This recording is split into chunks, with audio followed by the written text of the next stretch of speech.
ɔsoro ne asase Nyankopɔn ɔnhyira wo sɛ wo nsa ka video bi a wohwɛ ɛfrɛ me evangelist wɔ nitachi yɛde dwumadi ato di warning time ɛna ɛberɛ tiefoɔ ɛberɛ no ɛna matutu manamɔ aba asafo na meba asafo no so ma wo sɛ adwuma a ɛwɔ apa no ɛyɛ onipa nyinaa adaka a sɛ onipa bi abɔ no berɛ no ɔfiri wiase a yɛde bɛgya kwan ɛno nti mpɛ sɛ mene wodi nkɔmmɔ ketewa bi ɛfa Onyankopɔn asɛm ho na aboa ma ateasefoɔ berɛ a yɛte ase yɛaboaboa yɛ ho na sɛ ɛberɛ bi du na mene mmienu yɛfie a yɛsiyɛ adwuma ne yɛwɔ mu mpatamu a ne yɛte borɔno a ne yɛte so kura ne yɛte so sɛ yɛyi yɛfiri kuro no mu na yɛkɔ yɛ daa fie a te aseɛ nam a ɛde yɛbɛkɔ no ɛno nenɛ baba a ɛpɛ sɛ mene wɔtwetwe nkɔmmɔ na wo a wonya no som ayɛ bisi basa obi kura yi ni sɛ owu wɔ hɔ obi bɔ no bra sɛ deɛ ɔno apɛ na amene sɛ ɔbɛtena wiase wei afebɔɔ ɛno nti ɛdɔi ma wɔhɔ mi maba wei yɛfɛ no kɔfen anaa efuna bɛka sɛ deɛ nyina nim no asante kasa mu no aka kraa bi na me ameka sɛ me bra me bɛdi wiase aso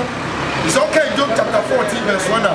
ɔso wɔ nipa ɔba wo yɛ na etie bi yɛ pie te sɛ nhwire ɛnkyɛ ne yɛtwa ne yɛtwintwam ne yɛkɔ ɔka Job 18 Onyankopɔn se bere bi du a ɔbɛpam nipa afiri wiase na ɔde akɔ sum mu na Job 22:16 se yɛmfie yɛbɛdi no yɛmfie yɛbɛdi ne wiase ɛbɛso deɛ ɛbɛkɔkɔ yɛ yɛnsa ama Job 16:22 nti ɔdɔfo nsaka video bi a mo ani mmerɛ wo sɛ wobɛdi ne tie bi wɔ wiase na ɛka ɛno bɛkɔ ɛwɔ asamado ɛyɛ efunadaka na mepaakyɛw ɔboa wo ho sɛ woyɛ sikani hiani buroni bibini tenten tietia kramoni kristoni ebire bi du a yɛde bɛto adakateɛ mu yɛakata wo so ɛda no kaa ni hɔ wo mobile phone ni hɔ ɛbɛka wo ne wo nnwuma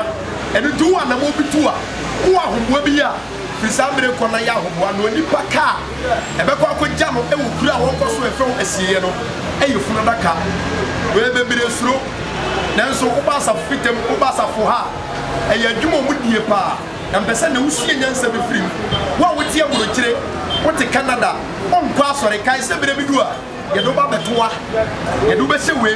na ɛbɛka wo nko a enti mepɛ sɛ mefa akwanya wei so na mede tu nipa fo Psalm 89 verse number 48 David sɛ ɔbarima bɛn na wɔte asase so a ɔnka owuo nhwɛ Kwame Nkrumah kɔ Kɔmfanɔkye kɔ Abraham Lincoln Alexander the Great ewiase mpanyimfoɔ ne ne ntin ɔmo nyinaa wu yɛ no yɛde ɔmo to saa adaka wei asantehene wu ɛde ne batum ɔsɔfoɔ wu ɛde ne batum ɛnɛ diifo bi aba ɛyɛ ɔmo agye sɛ ɔmo nka owuo nhwɛ na ɔmo wu adiifo a motɔ mpo mo bɛwu o asɔfoɔ a motɔ nsuo sɔfoɔ a motɔ nkosua na modi nyamesoma yɛ business kae sɛ wodaa fie adaka do batum no ɛna ɛgyina ho yi ɛno nti aberanteɛ hwɛ yi a wayi wonnum ne bɔne me nua baa yɛfros abraba a wobɔ no mepaakyɛ hwɛ yi a ɔnebere bi du a wonam fofoɔ ade wo ho abɔ mo na wonsom nyame na yɛwadwe sɛ wogye wo ho adaka wei mu ne ɛdo bɛto deɛ ɛbɛkata wo so da no wo ntade ni hɔ wo mpaboa ni hɔ wo TV ni hɔ ɛde a wasi bi wɔ kurom asi bi wɔ nkran mepaakyɛ ni hɔ mepaakyɛ kaade akura wɔ agiri kaade a wotumi kɔ baabi aba wotumi di aduane a wopɛ saa da no brɛ so a membrɛ so a yɛde bɛto adakateɛ mu wei deɛ fa no adakamana wobɛkɔ bi mɛkɔ bi kamerama bɛkɔ bi na ahoboa bɛyi ana woyɛ Matthew 24:44 yɛsi nti yɛnsiesie ho na dɔm a nipa nwene ho no ana ne berɛ a obɛfiri wiase bɛso ɔda sɛ ni Revelation chapter 2 verse 7 wɔso deɛ ɔwɔ aso wɔntie Revelation chapter 2 verse 11 obi wɔ aso bɛtie a wɔntie Revelation chapter 2 17 deɛ ɔwɔ aso ntie deɛ nkonkron ka Revelation chapter 2 verse number 29 obi wɔ aso bɛtie a wɔntie Revelation 3:6 obi wɔ aso a wɔntie Revelation chapter 3 verse number 13 obi wɔ aso wɔntie Revelation 13:9 obi wɔ aso bɛtie a wɔntie Matthew 11:15 yesu obi wɔ aso bɛtie a ɔntie kɔkɔbɔ nkansa bi Matthew 11:15 deɛ ɔwɔ aso bɛtie ɔntie Mark chapter 4 verse number 9 wo a wɔ aso no dim sɛ ebire bi du a yɛde bɛsa adaka wei yɛbɛkata wo so ɛbɛka wo nko o girlfriend hɔ ɔsɔfoɔ ma bi ɔbusua panyin bɛgya hɔ wo maame bɛgya hɔ wo papa bɛgya hɔ na ɛbɛka wo nko ne wo nnwuma na ɛbɛdi w'akyi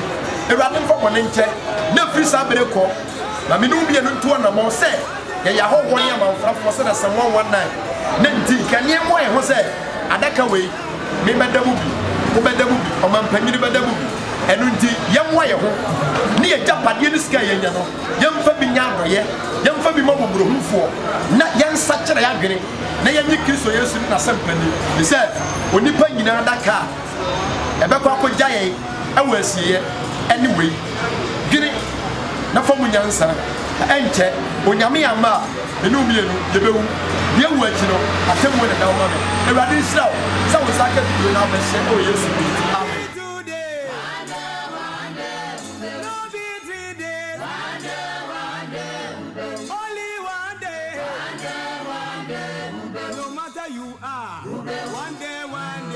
Whether you are present,